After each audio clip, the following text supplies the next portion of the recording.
What's up, listeners? This is Mischief Madness, and you are now in the world of madness, and I'm here hanging out with the frontman of Fleshgod Apocalypse. We have Tommaso Riccardi. Thank you so much for being on my show today. Thank you.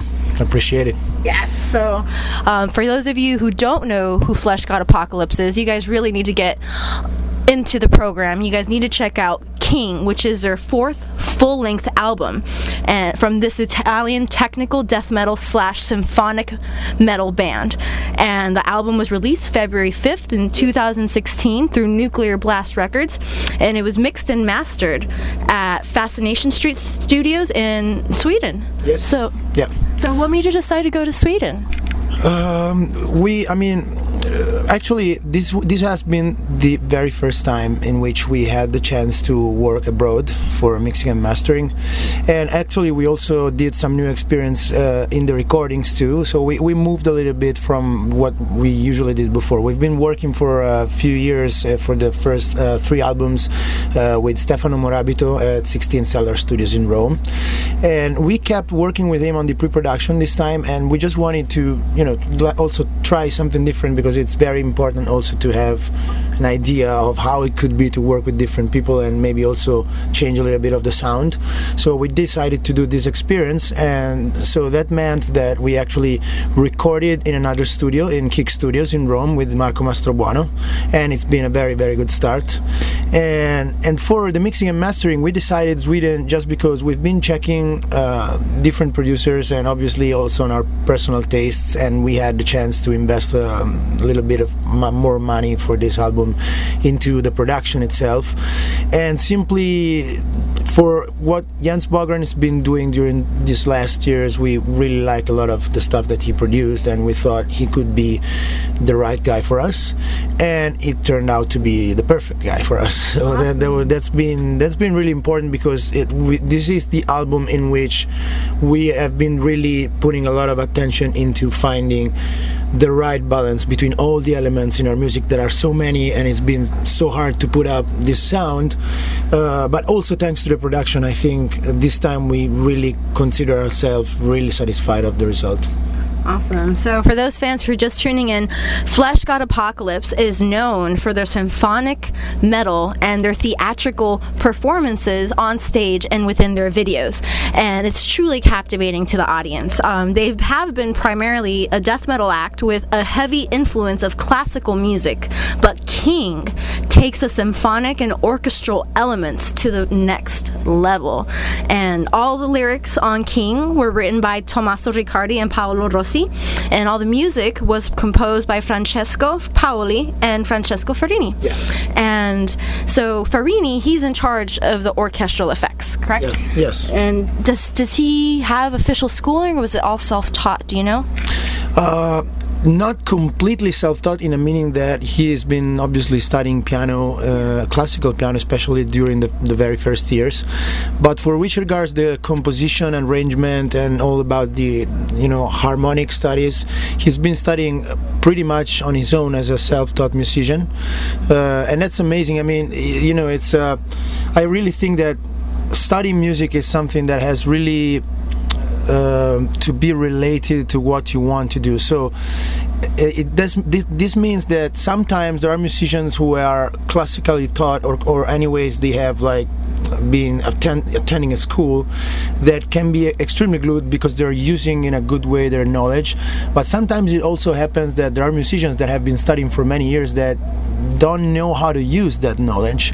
The good thing about Francesco is that he's an extremely talented musician, in the meaning that he really knows what he wants to do, and same for Francesco Paoli. So they are the kind of guys who can really listen to music and be into music and get inspiration from all the things that they've been listening to throughout the years, and just transform those things into something personal and put them in a very different way, also using obviously the technical skills that they have been accumulating during the years. So Francesco is very, very instinctive into the composition, but thanks to the fact that he has been spending so much time into the composition during these years, now he is really reaching a very, very high level into both composition and orchestral arrangement. So at this point he is really, really skilled, and he perfectly knows how to use all the timbres into an orchestra to make what actually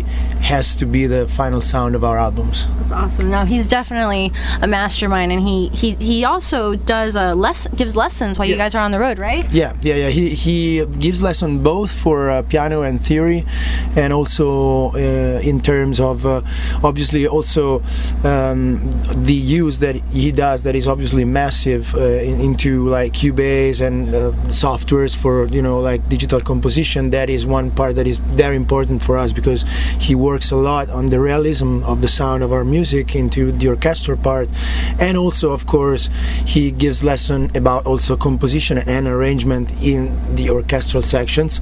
So, and that's really interesting, because it's a very wide view of music in which you have the chance to really get many things that you easily lose when you work just on a guitar as a guitarist, for example, because a pianist and an orchestral composer has a much wider view, and it's very, very stimulating to see what he does and what he says about that, because it's a really like infinite world for real. Yeah, no, and I saw in a previous in the making of King. Yes.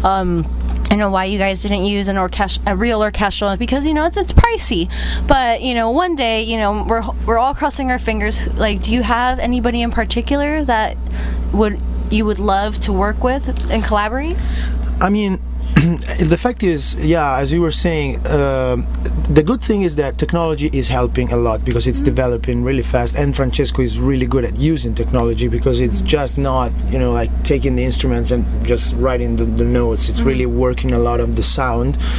But of course, useless to say that we would love to work at least in part with real instruments, and of course it is something that is not being possible to do until now, also because we also live in a country that really, from this point of view, doesn't help a lot. So it is, there are places in which bands also get a lot of help from the government for what they do. It's not the case of Italy.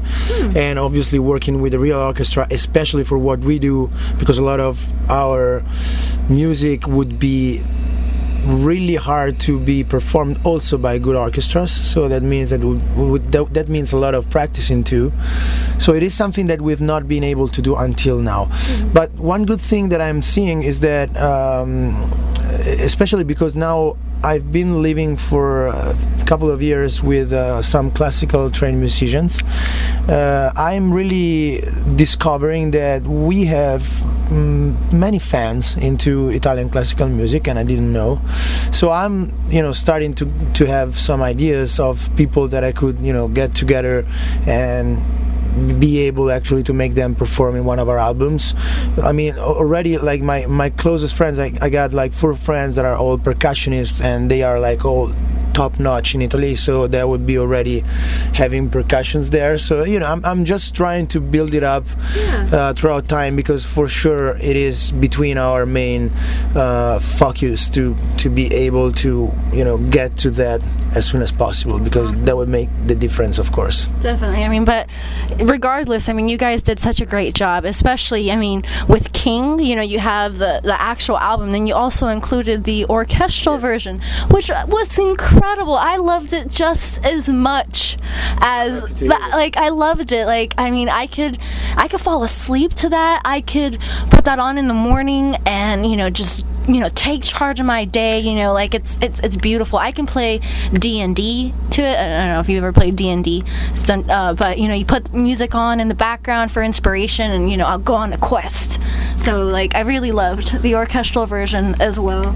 Thank you. Definitely. And the best part about King was, you guys do concept albums, and I love how you guys do that. Like, King is, it's a great album because, like your previous albums, it's a concept album, where each track, it concerns a member of the King's court. You have, the king, the queen, the prince, the princess, the minister of war, the bishop, and each represents different dark sides of humanity. And it's just, it's great. So I read what the King represents, but I really want to hear you say what the King represents. Of course. As usual, we really like to put things on many different layers. So we like the fact that we have a story there that, of course, is about a court. So there is a setting that is pretty much, we could say it is set during the Romantic period. So it would be somewhere in between the end of the 18th and the first half of the 19th century. So and all the songs, every song is going through a different character. But it is true that we always have another sub-level into our concepts, because we've always been really interested about talking about humanity, but in a way that is the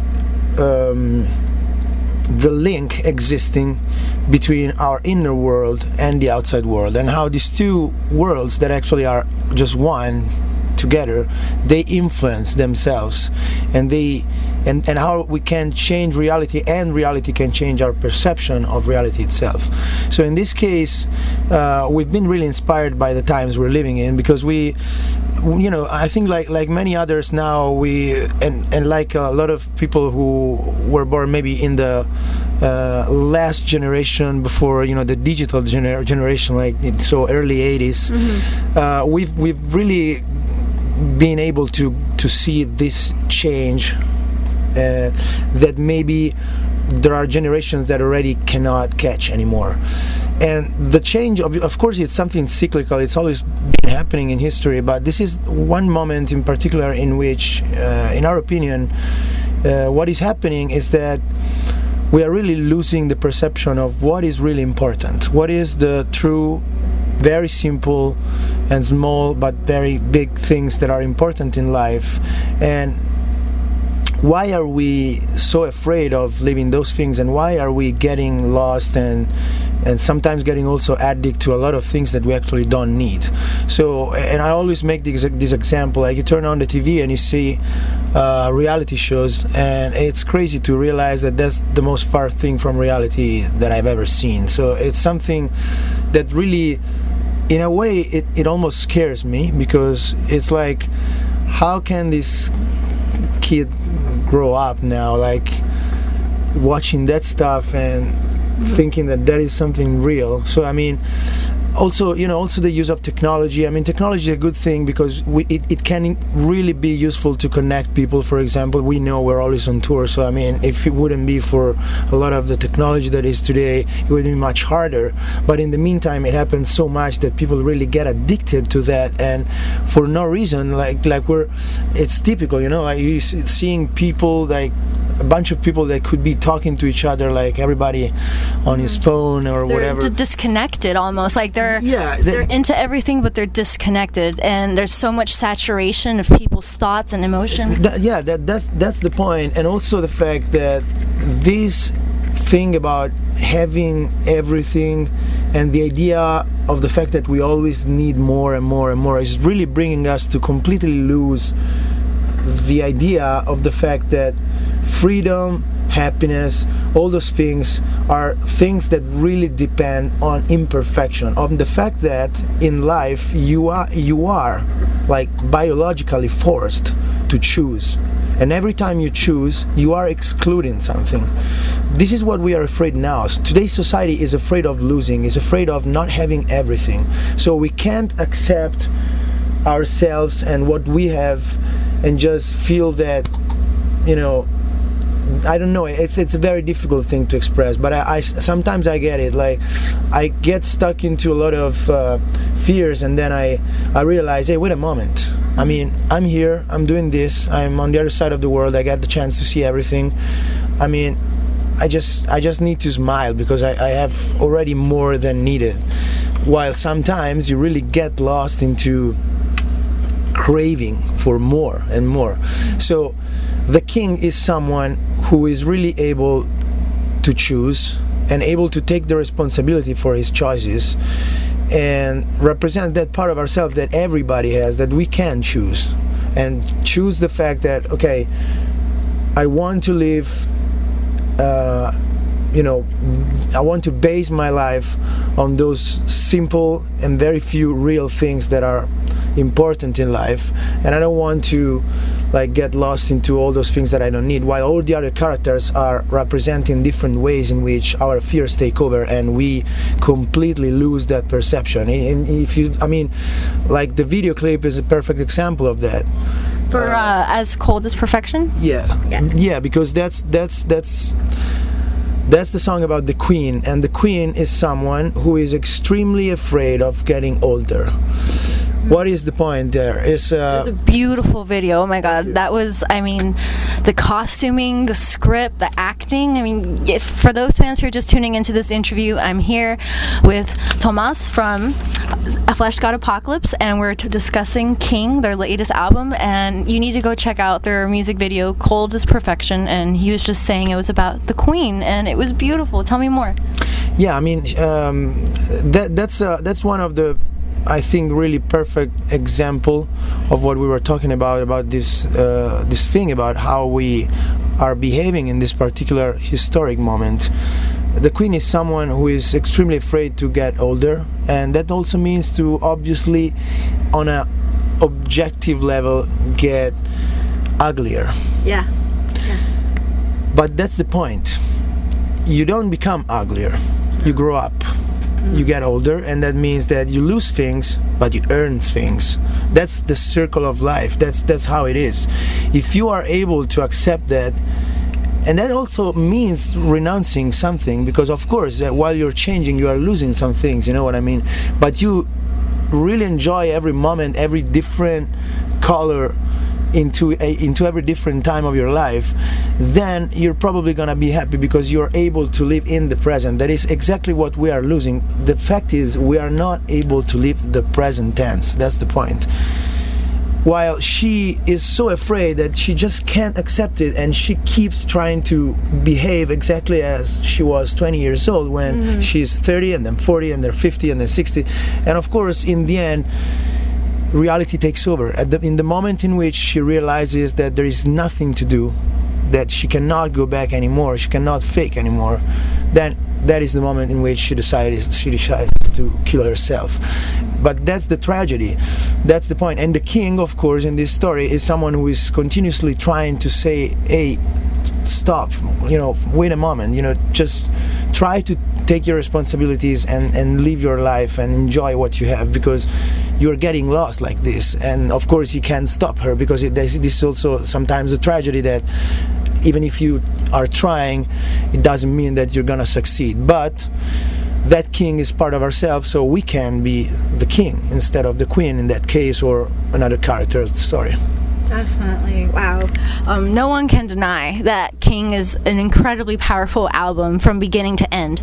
And although there is an orchestral track called Paramore, Die Leidenschaft bringt Leiden, which means the passion brings suffering. It's a nice little intermission into this heavy album. It was beautiful. It was soothing, and it was done by your vocalist, your orchestral vocalist, Veronica Bordacchini.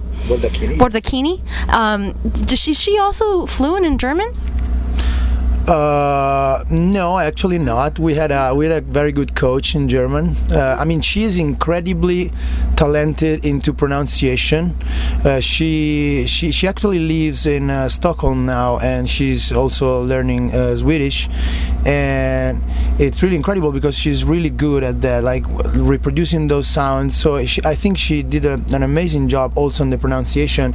But in this case, we had a very good coach, very good friend of mine, Igor Spallati, who is a crazy jazz musician from our hometown that lives in Germany, and he's like super talented with languages. He's been like learning German perfectly in these last years, and so he was our language coach. Well, why did you decide German on that track? Well, there's a few reasons. First of all, because that song was a sort of let's say also maybe a tribute, because obviously we liked the whole idea of having something like that in the middle of the album, because first of all it could really bring two such important elements of our music, that is Veronica's voice and the piano, just on their own, and give a little space just to that part of our music, because it is true we are an extreme metal band, but still we're maybe a little more than that in the meaning that we really put so many things into our music, and we don't just want to exclude parts of the music just because we are playing metal. So if there's the chance to do that, we do it, and we are never afraid about daring. So that's also something that we really liked, like just doing something that can surprise the listener, because I think it's all about that. And also so we decided to do it, and the main inspiration for that was the Lied. That is a specific kind of short compositions for piano and vocals that were typical during the Romantic period, and is one of those compositions that have been really brought a lot by a lot of classical German musicians. And of course that means also that German has been one of the main languages into that kind of composition. And you know, it was perfect, because we found these lyrics that are actually taken by this composition by Goethe, that is the Leidenschaft bringt Leiden. So being obviously a German writer and poet and philosopher, we really thought, okay, it would be amazing to leave it in its original language, because that would be perfect. So that's why we choose German, because all these elements really brought us to think, okay, we want to do this in German, because it would make no sense to translate something like that, because obviously you cannot translate poetry, even if of course we cannot get exactly what's the feeling behind the German, because you have to be into German much deeper. But still, I think that it's a beautiful thing, and also the sound of German for that kind of vocals is amazing. It was beautiful. I loved it. It was definitely the very much needed break in that album, because it just hits you in the face from beginning to end. So it was just a great little break. So so for those fans who want to hear King, you know, get a little bit of taste, you can go check out another YouTube video for Gravity. It's a really good video. There's lyrics to it too, so you can sing along. And there's Cold as Perfection, as we were just discussing as well. And I also want to talk about, I mean, you guys seem like some funny ass dudes, let me tell you. I mean, you guys have pasta and wine on your website, and I mean, you guys are definitely love to cook, right? Who's the cook in the band? I mean, all of us pretty much do that, but maybe I can be considered the cook in the band. It's something that I really like. I mean, all of us obviously like it, and we all come from families where there is a very good tradition. So of course, I mean, every time we go to some, you know, to some parents' place of us, like, and we do a dinner all together, it's always gonna be like very high quality. But for which regards myself, I really like cooking, and I'm really into food and wine, just not as a, you know, matter of eating, but just as a form of art, because I really believe it is a form of art. And of course, I mean, being Italian is something you are into since the beginning, because it is a really important expression of our country. So yeah, I mean, and beside cooking, of course, that I really like, I also am the type of guy who I mean, when I have some free time, one of the things that I prefer to do is really go to some good place and try out different stuff and, you know, combine like wine and food and see what happens, because it's really nice. Awesome. So I mean, what is the website so the fans can go check out all your merch? It's on fleshgodapocalypse.com. Awesome. And you got all the merch store, and also there is also a Facebook page for our merchandise. So if you go to Fleshgod Apocalypse Facebook, you will also find all what you need to get to the merchandise page. Cool. So after this tour is over, what's next for you guys? We come back. We have like 6 days off, something like that, and then we leave for UK. We have 7 UK headlining gigs. One of them actually is not headlining because we're featuring at the Hammerfest, and then it's like the other 6 are actually headlining gigs. We're starting on March the 10th, if I'm not wrong, and we finish on the 17th at the Underworld in London. Then we come back again. We got like 1 week to 10 days off during Easter, and then we're gonna leave again for direct support. It's like 22-23 gigs in Europe, direct support to Enciferum.